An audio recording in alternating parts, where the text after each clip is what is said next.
Өзбекстан менен 2-1 ойногон болчу. Андыктан эми бүгүнкү беттештеңсе тең чыгып, же болбосо Индия утуп кетсе биз демек Азия кубогуна чыгуу мүмкүнчүлүгүнөн темп менен жогорку деңгээлде өтөрүнөн эч кандай шек жок. Мына көк кийимчендер булар ошентип ышкырык жаңырып беттешти баштадык. Эфирге кийинчерээк кошулгандар үчүн дагы бир өтө эсиңиздерге салып коелу.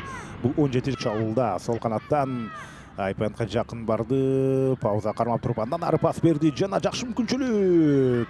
Бирок дарбазага сокку кубаттуу болуп аз киргени жакшы.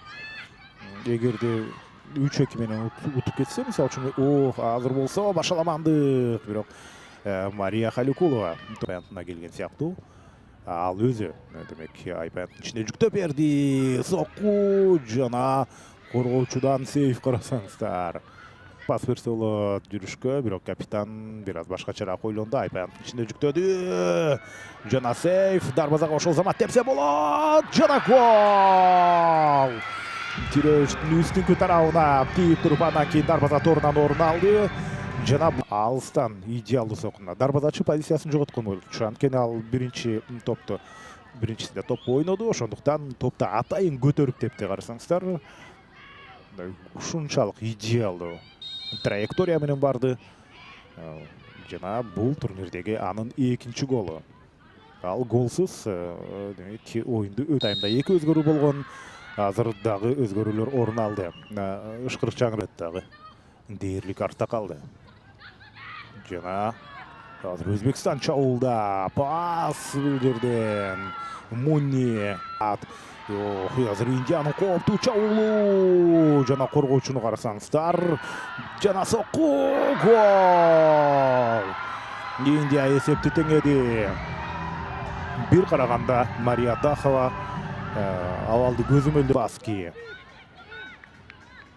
Мына ушул жерден топту оң бутуна алды дагы жакынкы бурушка тепти.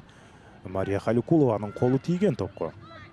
Колу тийгени менен ошол жерде аны чыгарып кете алган жок.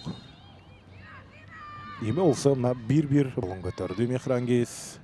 11 метрлик чекит тарапты көздөй келе жатат. Экинчи кабатты бул иретте берген жок. Жана сокку. Бирок кайрадан ичинин оюнчусу, бул дагы жогорку лигада ойноп жүрөт. Азыр кандай мүмкүнчүлүк, жана гол! Индия экинчи голду киргизип кетти. Экинчи голду киргизди. Жана Анушка Кумари ал гол киргизе элек болчу.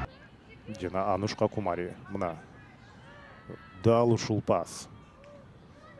6 номердеги оюнчунун бул ушунда Тандамони Баскинин пасы көрдүңүздөрбү? Тандамони Баски өзү бир гол киргизди.